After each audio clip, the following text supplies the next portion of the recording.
우리 하나님 말씀 함께 보도록 하겠습니다. 함께 보실 말씀은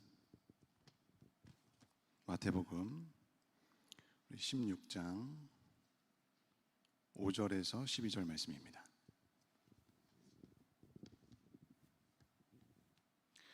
마태복음 16장 5절에서 우리 12절 우리 스크린 참조하시고 함께 합독하도록 하겠습니다. 함께 읽겠습니다. 제자들이 건너편으로 갈새 떡 가져가기를 잊었더니 예수께서 이르시되 삼가 바리새인과 사두개인들의 누룩을 주의하라 하시니 제자들이 서로 논의하여 이르되 우리가 떡을 가져오지 아니하였도다 하거늘 예수께서 아시고 이르시되 믿음이 작은 자들아 어찌 떡이 없으므로 서로 논의하느냐 너희가 아직도 깨닫지 못하느냐 떡 5개로 5,000명을 먹이고 주운 것이 몇 바구니며 떡 7개로 4,000명을 먹이고 주운 것이 몇 광줄이었는지를 기억하지 못하느냐 어찌 내 말한 것이 떡의 관함이 아닌 줄을 깨닫지 못하느냐 오직 바리새인과 사두개인들의 누룩을 주의하라 하시니 그제서야 제자들이 떡의 누룩이 아니요 바리새인과 사두개인들의 교훈을 삼가라고 말씀하신 줄을 깨달으니라. 아멘. 오늘 설교를 준비하면서 저는 현대인의 우리 현대를 살아가는 사람들의 생활 패턴에 대해서 좀 조사를 해봤습니다. 상상해봤어요. 먼저 아침에 일어나는 것부터 생각해 봐야 되겠죠. 여러분은 어떻게 일어나시나요? 어떤 알람 소리에 일어나십니까? 어떤 사람들은 자기애가 너무 충만해서 너를 사랑해 이런 음악을 듣고 일어납니다. 또 이런 음악이 있어요. 학생들에게는 일어나 학교 가야지 이런 알람도 있습니다. 제 딸은요, 제 막내딸은요, 하영아 일어나 학교 가야지 이렇게 소리가 나옵니다. 또 군대 기상 알람 있잖아요. 그런 알람 소리도 있습니다. 너무나 다양하게 알람 소리가 있어서 상쾌하게 혹은 피곤하게 잠에서 깹니다. 제가 아는 어떤 임모 전도사님은요, 알람을 수십 개를 켜놓고 자요. 근데도 못 듣고 못 일어나요. 어쨌든 알람 소리에 우리가 잠에서 깨자마자 어떻게 무엇을 하십니까? 이제는 구글 인공지능이 그날의 날씨와 뉴스를 브리핑해줘요.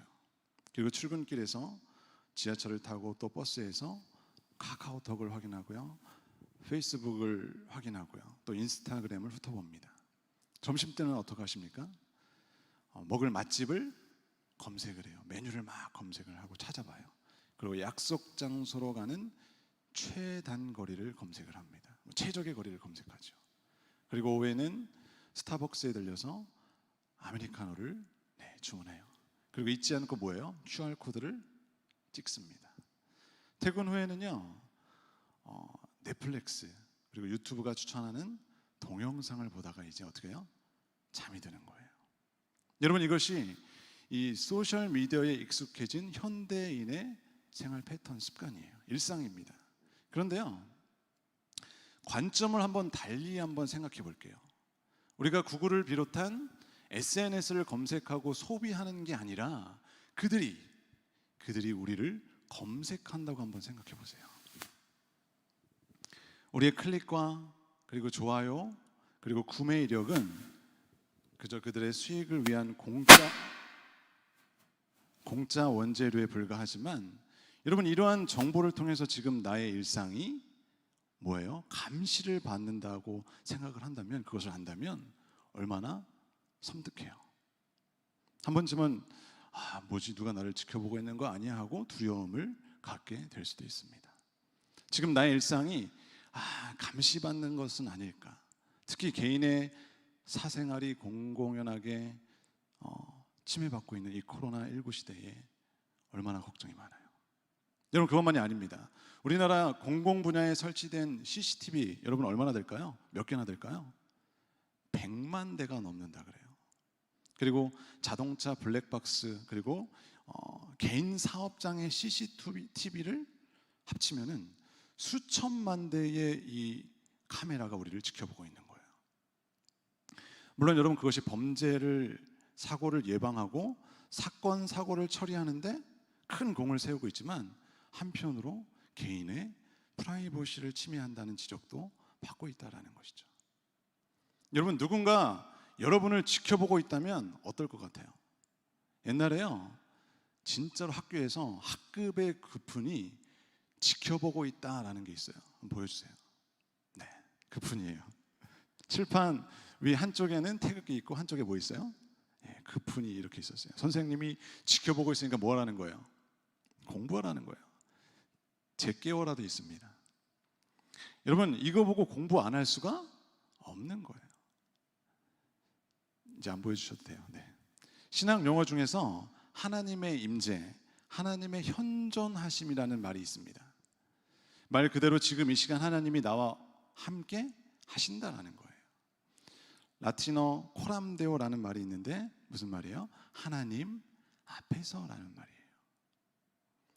신앙생활이란 이런 겁니다. 살아계신 하나님께 영광을 돌리고 그분이 내 삶에 직접 개입하시고 나 역시 매 순간 주님 앞에 그분 앞에 서 있다는 자세로 살아가는 게 신앙생활이에요. 예배의 핵심도 여러분 이것입니다. 예배는 공예배뿐만이 아니라 일상생활에서 하나님께서 나를 지켜보고 계시다는 그 자세로 살아가는 거예요. 여러분, 그게 뭐예요? 그게 예배예요. 요셉도 그랬습니다. 요셉이요, 이집트 바로왕의 친위대장인 보디발의 집에 노예로 팔려가요. 거기서 형통한 삶을 살았다고 성경은 이야기하고 있습니다. 그런데 요셉에게 그 믿음을 시험하는 사건이 일어납니다. 여러분 너무나도 잘 아시는 사건이에요. 뭐예요? 보디발의 아내가 뭐예요? 유혹하는 거예요. 여러분, 요셉을 한 번이 아니라 계속해서 끊임없이 지금 뭐 하는 거예요? 만나자고 유혹하는 거예요. 여러분이 이 위기 상황에서 요셉은 끈질기게 계속된 이 유혹을 번번이 거부하면서 이렇게 선포합니다. 창세기 39장 9절 우리 함께 읽어볼게요. 시작. 이 집에는 나보다 큰 이가 없으며 주인이 아무것도 내게 금하지 아니하였어도 금한 것은 당신뿐이니 당신은 그의 아내임이라. 그런즉 내가 어찌 이 큰 악을 행하여 하나님께 죄를 지으리까. 여러분, 주변에 지금 그 두 사람을요 지켜보는 눈이 있어요, 없어요? 없어요. 그런데 요셉은 보디발에 대한 그 의리를 지금 지키는 거예요. 보는 사람이 없는데. 보디발은요 요셉을 믿어줬어요. 그리고 그가 믿는 하나님을 인정한 사람입니다. 또 요셉은 하나님께 죄를 지을 수 없다고 분명히 이야기하고 있는 거예요. 여러분, 요셉은 하나님의 살아계심을 철저히 믿은 사람입니다. 요셉은 자신의 능력이 하나님께로부터 오는 것임을 고난 가운데서 깨달았어요. 아버지 편애를 받고 자라는 동안에 자기가 최고인 줄 알았습니다. 그런데 고난을 당한 뒤에 그의 인생이요 하나님 없이는 아무것도 아님을 깨닫는 거예요. 여러분, 신앙은 위기의 순간에 내가 믿는 하나님이 살아계심을 더욱더 확고히 아는, 확고히 하는 그런 용기가 바로 신앙이에요. 그 용기가 없다면 모든 것이 다 무너져 내립니다. 예배를 드려도요 예배가 아닌 거예요. 여러분, 코로나라는 이 상황 가운데, 이 위기 가운데 현장에서 함께 예배를 드리든 또 각 가정에서 지금 온라인으로 예배를 드리든 우리 예배가 살아계신 하나님께 드리는 것이어야 한다는 거예요. 이 위기 상황에서 우리의 믿음이 드러납니다. 가끔 성도들 신방을 하면요 학생들 신방을 하고 또 청년들 신방을 한다고 하면요 다 똑같은 반응을 보여요. 일단 집은 돼요, 안 돼요? 안 돼요. 학교나 직장 또 밖에 커피숍은 어때요? 가능해요. 쉽게 그냥 네 밖에서는 만나죠 하고 승낙을 합니다. 성도들 가정 신방을 여러분 만약에 오케이 한다고 하면 신방 시간이 조금 늦어져요. 오전은 안 돼요. 점심때 정도로 신방 약속을 잡아요. 왜 그래요? 안 치우던 집도 좀 치우고 정돈하고 청소하고 옷 입고 손님 맞을 준비를 지금 막 하는 겁니다. 여러분, 목사인 제게, 사람인 제게도 이런데 하나님 앞이라면 여러분 어떻게 해야겠어요? 여러분, 우리가 가정 예배 드릴 때, 또 비대면으로 집에서 온라인으로 예배를 드릴 때 한 번쯤 생각해 봐야 한다라는 거예요.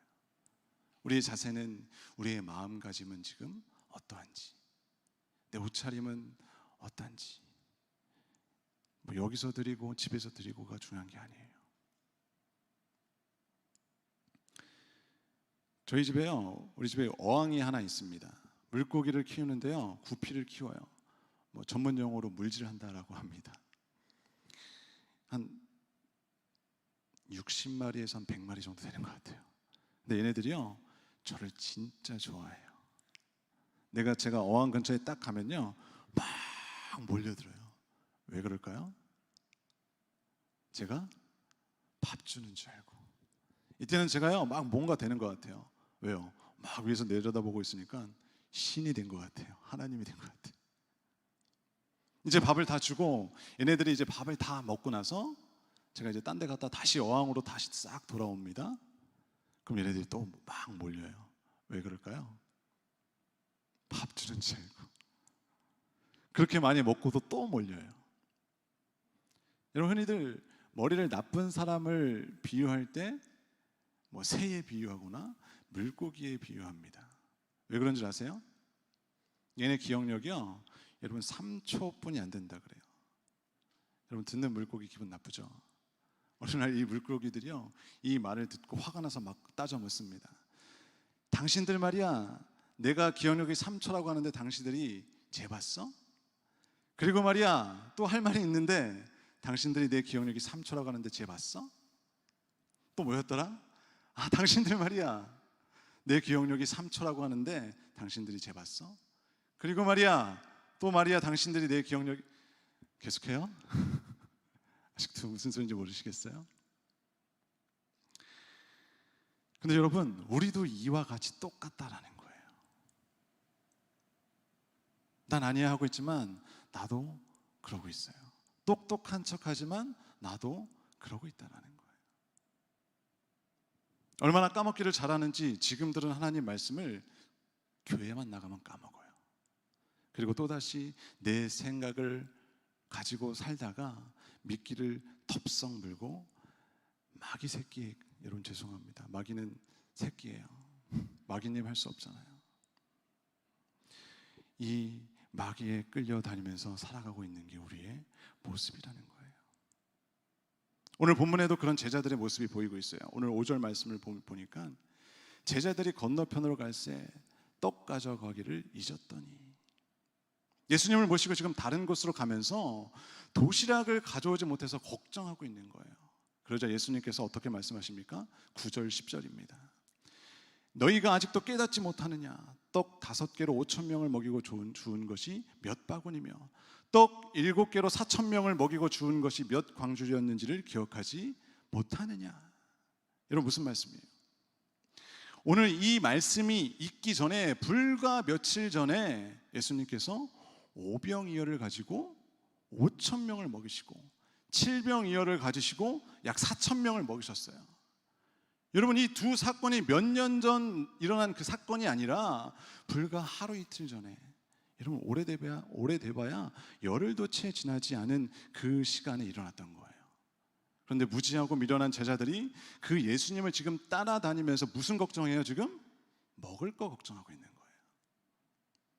아니, 금방 예수님이 물고기 2마리와 떡 7개로 4,000명을 먹이시는 것을 지금 봤는데 자신들이 그 현장에 여러분 있었지 않았어요? 그 현장에 있었던 것만 아니라 그들이 직접 뭐 했어요? 나눠줬다고요. 그게 1년 전도 아니고 몇 달 전도 아니고요, 바로 며칠 전 일이에요. 그런데 먹을 것을 가지고 지금 뭐 하고 있습니까? 걱정하고 있습니다. 그래서 예수님은 그런 제자들 향하여서 야, 이 멍청이들아, 이 새들아, 이 물고기들아, 그러지 않으셨지만 뭐라 그러세요? 믿음이 적은 자들아, 어찌 그리 믿음이 없느냐, 어찌 그리 깨닫지 못하느냐 하고 지금 말씀하고 계시는 거예요. 안타까운 마음으로 말씀하고 계시는 겁니다. 그럼 여러분, 제자들이 왜 주님의 이러한 능력을 직접 체험하고 나서도 왜 잘 믿지 못했을까요?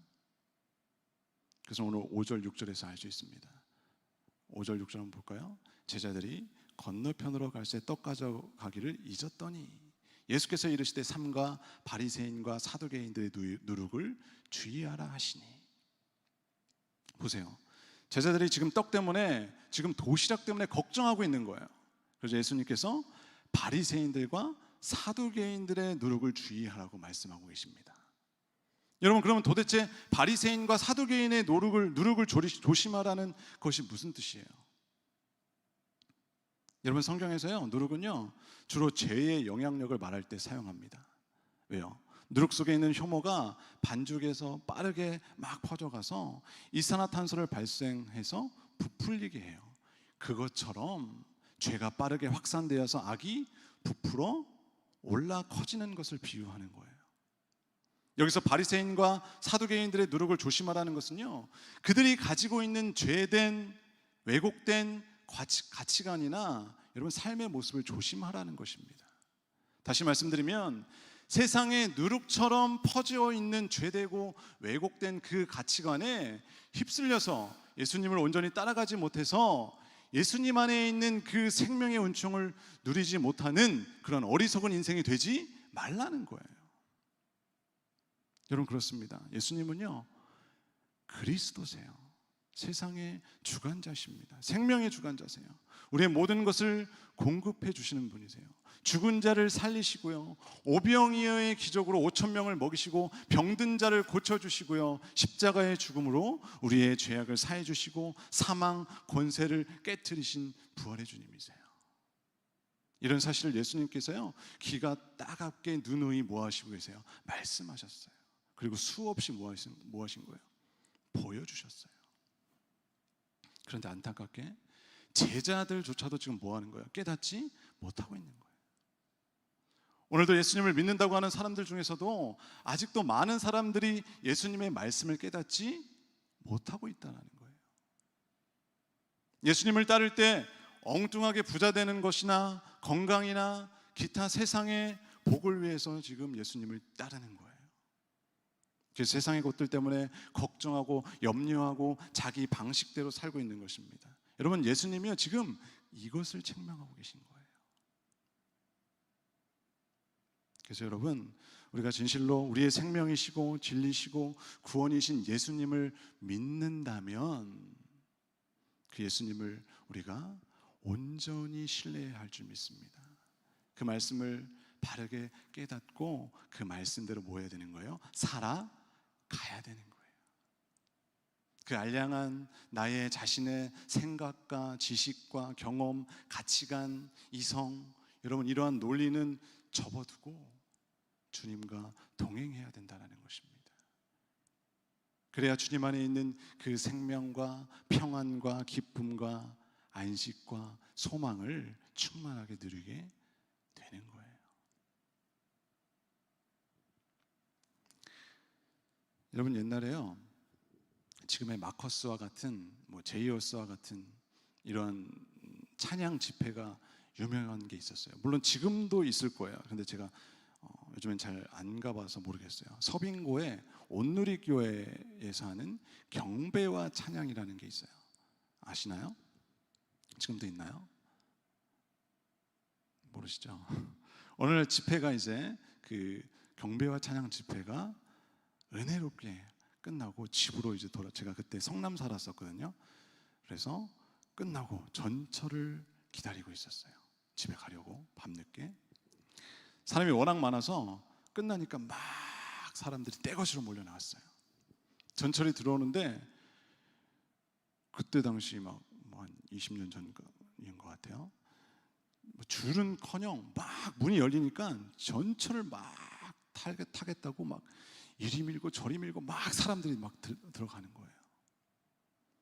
기다리던 막 자리에는요 음식물 막 찌꺼기도 그대로 있고요, 휴지도 그대로 있고요, 서로 막 짜증내면서 전철을 타는 사람들을 제가 봤어요. 완전 질서가 없죠. 어떻게 보면 그냥 대수롭지 않게 생각할 수도 있어요. 근데 문제는 그 사람들 모두 지금 어디 갔다 왔어요? 경배와 찬양, 은혜 받고 집회에서 나오고 있는 믿는 그런 크리스찬들이었어요. 그리고 그 장소는 바로 어디예요? 교회 앞 전철역이에요. 바로 교회 앞마당에서 바로 예배하고 난 다음에 지금 이런 일들이 막 벌어진 거예요. 금방 예배하고 말씀을 들은 지 10분도 안 됐어요. 교회에서 불과 몇 미터 못 가서 뭐 한 거예요? 하나님 말씀도 은혜도 다 깡그리 잊어버리고 앞에 사람은 전혀 생각하지 않고 그냥 나의 편안함을 위해서 빨리 그냥 집에 가야 되니까 어떻게 해요? 낼름 그냥 전철에 타고 가버리는 거예요. 여러분, 오늘 성경이 말하는 바리새인의 누룩을 조심하라는 거 바로 이 이야기입니다. 형식적이지 말아라.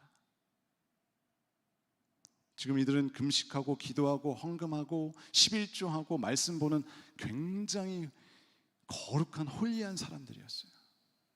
그런데 예배와 헌금과 찬송과 기도를 드리고 나서 삶의 현장 속에 나가서는 그것과 전혀 상관없는 그런 삶을 살고 있다는 거예요.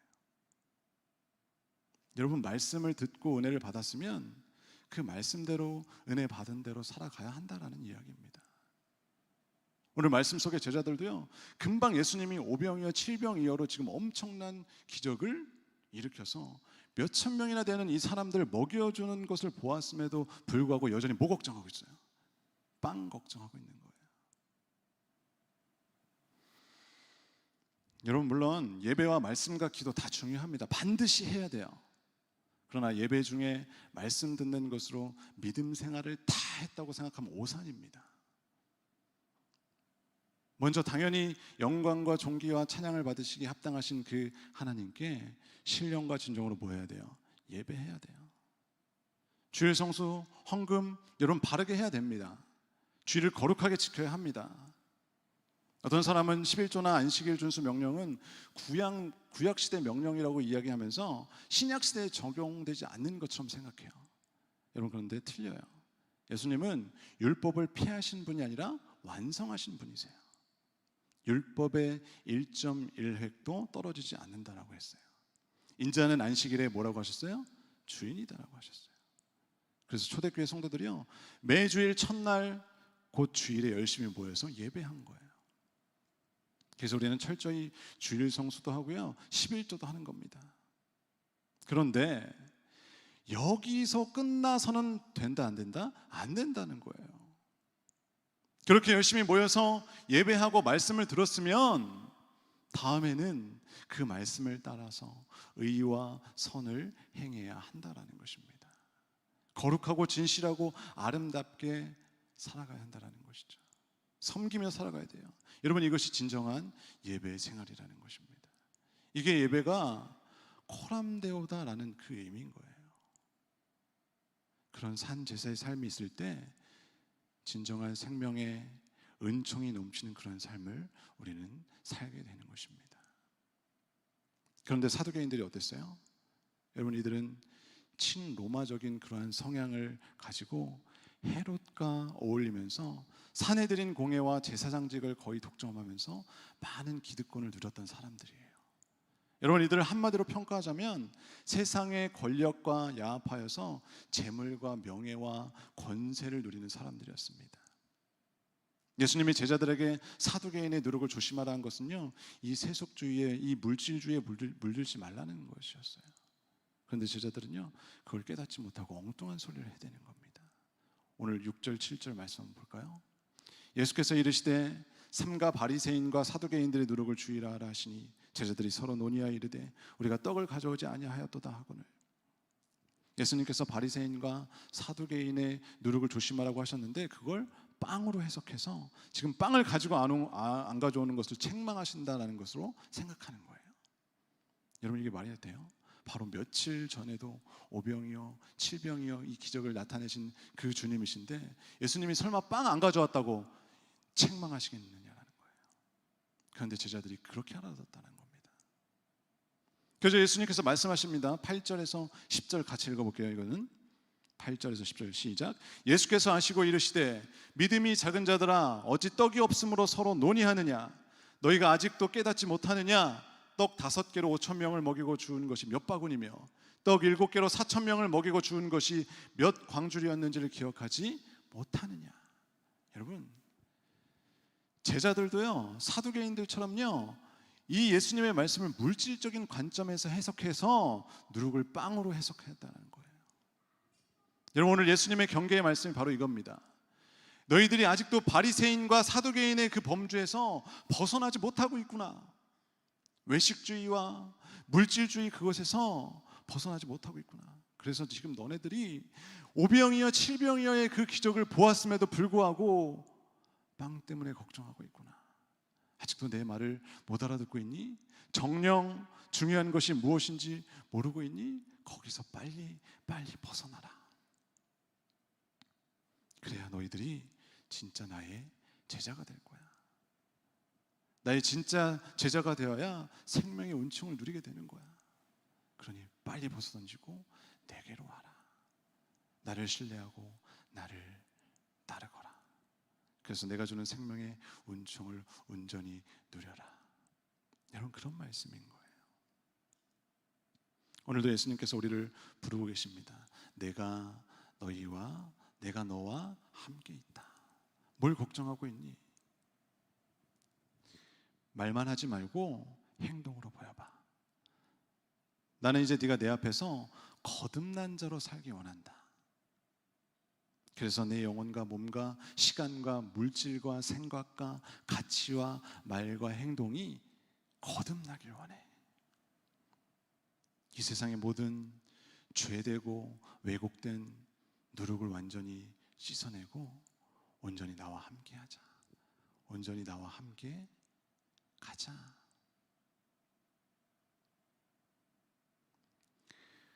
여러분, 오늘도 그 주님 앞에서 그 하나님이 나와 함께 하심으로 내가 언제나 주님을 예배하고 우리의 삶을 온전히 예배로 올려드리는 저와 여러분들 되시기를 주님의 이름으로 축복합니다.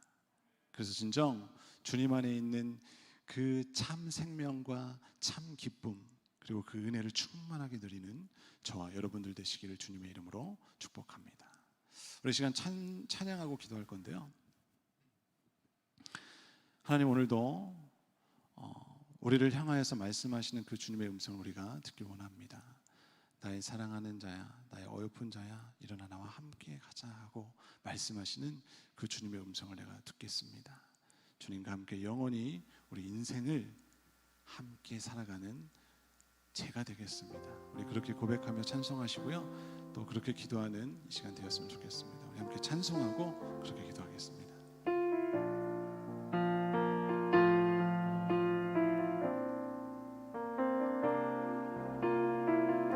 주님, 내가 주의 장막을, 주님, 내가 주의 장막을 사모합니다.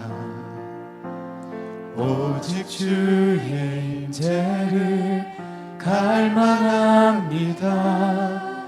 주의 집에서의 하루가 다른 곳의 첫날보다 좋으니 주 사랑 안에 머물러 사랑 노래합니다. 한 번 더 고백합시다. 주님, 내가 주의 장막을 사모합니다. 오직 주의 임재를 갈망합니다. 주의 집에서의 하루가 다른 곳의 첫날보다 좋으니 주 사랑 안에 머물러 사랑 노래합니다. 나의 평생에 단 한 가지 소원, 주의 아름다우신 보며 사랑 노래하는 것, 나의 왕 되신 주님의 얼굴 구하며 주 사랑 안에 머물러 사랑 노래합니다. 우리 한 번 더 고백합시다. 주님, 내가 주의 장막을 사모합니다. 오직 주의 임재를 갈망합니다. 주의 집에서의 하루가 다른 곳의 첫날보다 좋으니 주 사랑 안에 머물러 사랑 노래 가슴에 손 얹고 한 번 더 고백합시다. 주님 내가 주의 장막을 주님 내가 주의 장막을 사모합니다. 오직 주의 임재를 갈망합니다. 주의 집에서의 하루가 다른 곳의 첫날보다 좋으니 그 사랑 안에 머물러 사랑 노래합니다.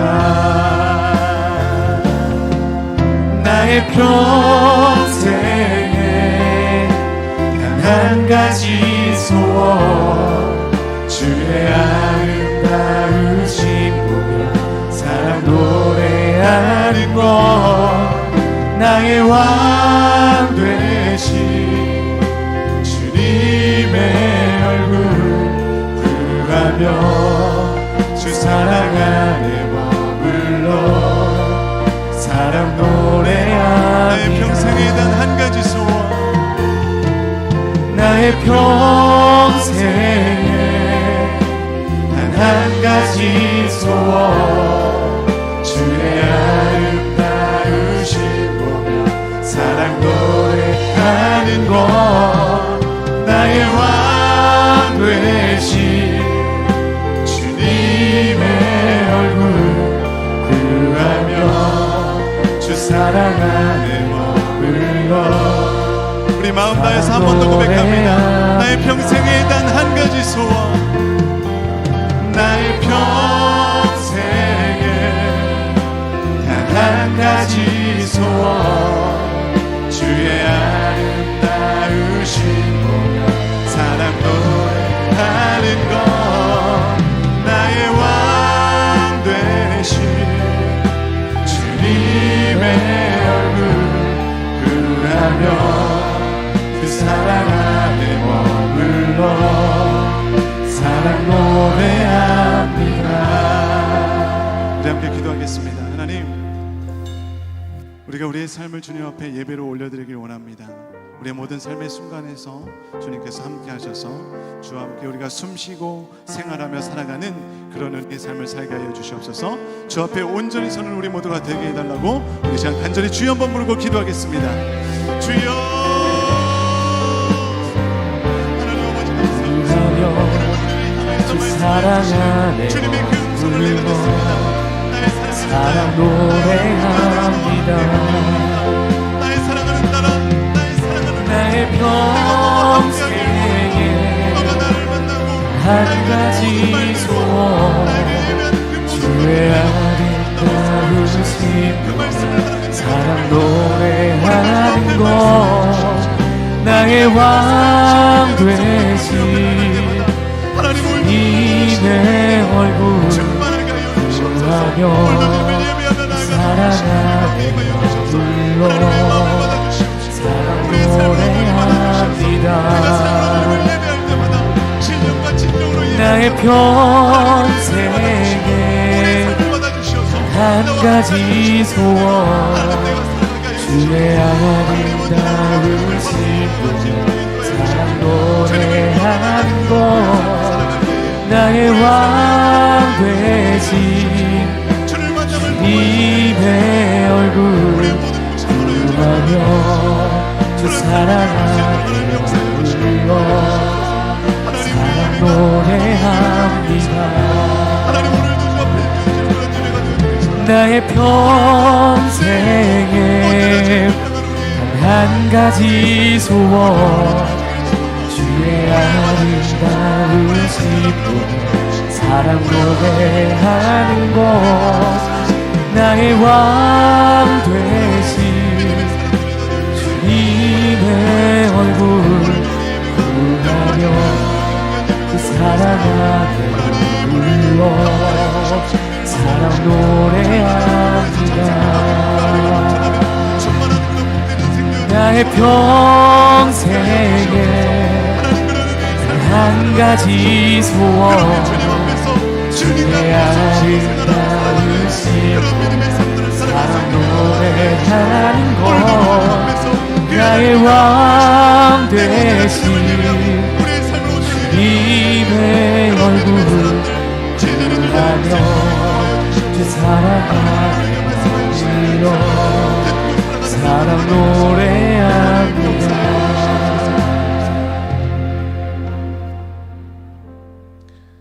하나님, 어제도 오늘도 또 앞으로도 우리가 우리의 삶의 예배를 주님께 올려드리기를 소원합니다. 우리의 모든 삶의 순간에 주께서 함께하여 주시고 주님과 함께 숨쉬고 생활하고 살아가는 그런 은혜의 삶을 우리가 살아가게 하여 주시옵소서. 우리의 삶이 온전히 주님 앞에 예배로 드려지게 하여 주시옵시고 그 삶을 통하여서 주님이 영광 받으시고 높임 받으시는 그러한 삶을 살아가게 하여 주옵소서. 주 앞에 온전히 서는 우리 모두가 되게 하여 주시옵소서. 오늘도 감사함으로 마음을 드리고 또 준비한 예물을 드린 귀한 손길들이 있습니다. 주께서 함께하여 주셔서 많은 은혜로 복으로 채워주시고 또 하나님이 함께하여 주시는 놀라운 복으로 채워주시옵소서. 이 귀한 예물들이 주님의 나라 확장되어지는 곳에 쓰이게 하여 주시고 주님의 영광을 위해 쓰이게 하시고 또 좋은 곳에 쓰일 수 있도록 주께서 함께하여 주시옵소서. 지금은 우리 주님 예수 그리스도의 은혜와 하나님의 다음 없는 그 사랑하심과 성령님의 감화 감동 교통하심이 오늘도 우리의 삶을 예배로 올려드리는 우리 모든 성도들 가운데 우리 또 예배를 하나님 앞에 올려드리기를 소망하고 또 그렇게 삶으로 살아가길 원하고 다짐하고 결단하고 돌아가는 모든 귀한 심령들 가운데 지금으로부터 영원토록 함께 하시기를 간절히 축원하옵나이다. 아멘.